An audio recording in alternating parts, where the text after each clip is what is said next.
Video দেখতে পারলাম না এই সময়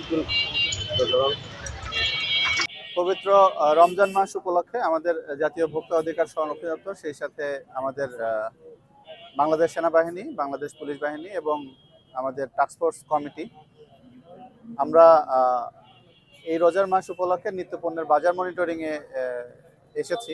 তো এখানে আমরা বেশ কয়েকটি প্রতিষ্ঠান তদারকি করেছি। তদারকিকালে বেশ কিছু অনিয়মের অপরাধে আমরা কয়েকটি প্রতিষ্ঠানকে জরিমানার আওতায় এনেছি এবং এই যে অভিযান আমাদের এই রমজান মাস উপলক্ষে প্রতিদিনই চলমান থাকবে। আমাদের মনিটরিং আমাদের পুলিশ বাহিনীর সহযোগে, সেনাবাহিনীর সহযোগে, আমাদের কৃষি বিপণন আছেন, আমাদের মৎস্য অফিস, জেলা প্রাণী সম্পদ অফিস, আমাদের যে টাস্কফোর্স কমিটি আছে, এই কমিটি রমজান মাস উপলক্ষে প্রতিদিনই মনিটরিং পরিচালনা করবে। ধন্যবাদ। কি কি বিষয় লক্ষ্য রাখা হচ্ছে?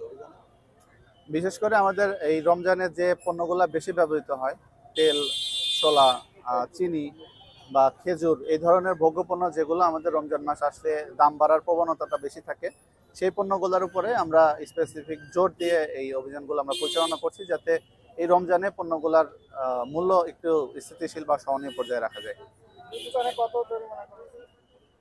আজকে দুইটা প্রতিষ্ঠানকে আমরা 35,000 টাকা জরিমানা করেছি।